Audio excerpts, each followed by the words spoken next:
Good morning students.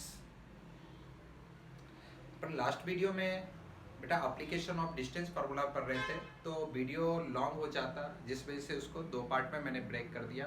तो अपन last में ये डिस्टेंस फार्मूला का एप्लीकेशन में अपन ट्रायंगल का सभी केस ले लिए थे। अब जो अपन नेक्स्ट जो क्वाड्रिलेटरल का जो भी एप्लीकेशन डिस्टेंस फार्मूला से हमारा प्रूफ होता है, उसको हम अपन आज डिस्कस में लेते हैं। तो सबसे पहले आप देखिए कि ये क्वाड्रिलेटरल में हम सबसे पहला जो हम केस लेंगे वो कौन सा लेंगे। सबसे पहले अपन पैरेललोग्राम का केस लेते हैं। पैरेललोग्राम्स तो पैरेललोग्राम्स का केस में देखो, तो हमने यहाँ पे पैरेललोग्राम्स में हमें क्या रहेगा यहाँ पे कि all four vertices are given रहेंगे क्वाड्रिलेटरल का। तो ये पैरेललोग्राम है, तो पैरेललोग्राम का आपका गिवन रहेगा। जैसे बेटा यहाँ पे देखो ये पैरेललोग्राम्स है, तो इसको अपन एज्यूम कर लेते कि ये मेरा पैरेललोग्राम होगा। तो यहाँ से देखो ए हमें गिवन रहेगा x1 y1, यहाँ से b हमारा x2 y2 गिवन रहेगा, एंड c x3 y3 ये सभी वर्टिसेस आपको गिवन रहेंगे। ये x4 एंड y4 ये आपका गिवन रहेगा। तो देखो पैरेललोग्राम्स के केस में सबसे पहले देखो ये बात हम समझते हैं कि AB का लेंथ और DC का लेंथ हमेशा इक्वल रहता है। तो पहला आपका प्रूफ क्या करना पड़ेगा कि AB का लेंथ जो होगा वो मेरा DC के लेंथ के इक्वल होना चाहिए। सेकेंड इसी में आप AD का जो लेंथ होगा, ये लेंथ और ये लेंथ दोनों हमारा इक्वल होता है, और BC के लेंथ इक्वल होता है।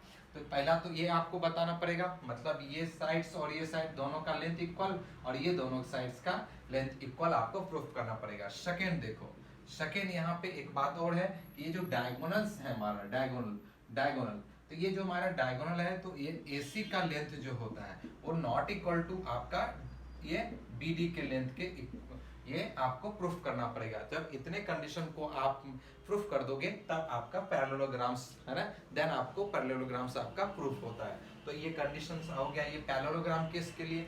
तो अपन फिर इसके बाद अपन जो नेक्स्ट अपन लेते हैं पैरेललोग्राम्स के बाद अपन ले लेते हैं कौन सा, कि हमें रेक्टेंगल का केस ले लेते हैं।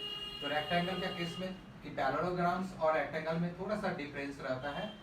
वो डिफरेंस क्या होता है वो हम देख लेते हैं। तो यहाँ से देखो कि हमें कि रेक्टेंगल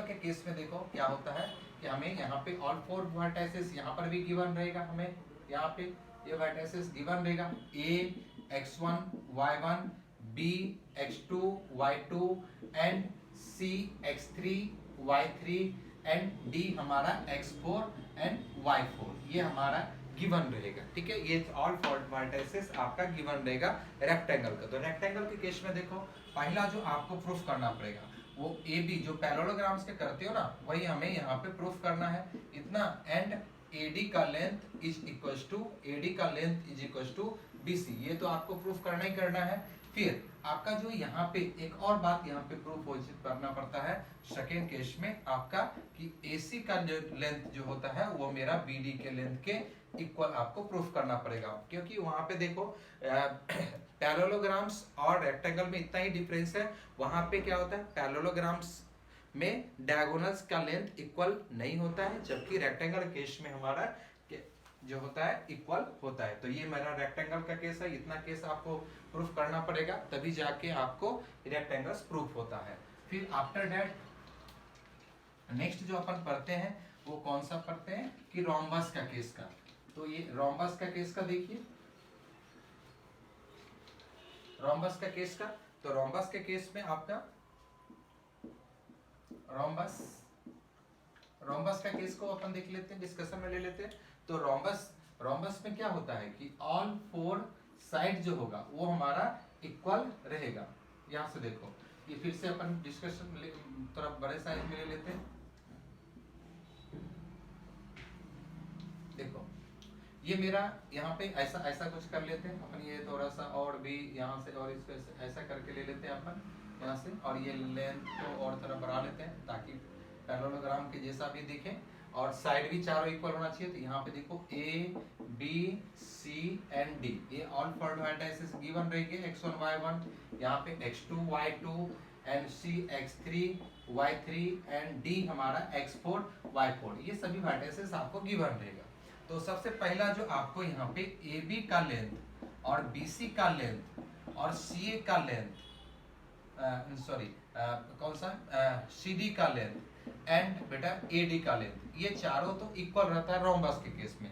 बट इक्वल जो नहीं होता है वो कौन सा होता है, डायगोनल का लेंथ इक्वल नहीं होता है। मतलब AC जो होगा, AC का जो लेंथ होगा, AC का length is not equal to बेटा BD के लेंथ के इक्वल नहीं होता है। तो पैरेलल रोम्बस में इतना क्या होता है, रोम्बस में चारों साइड्स हमारा all four sides are equal in length, but the length of diagonals is not equal.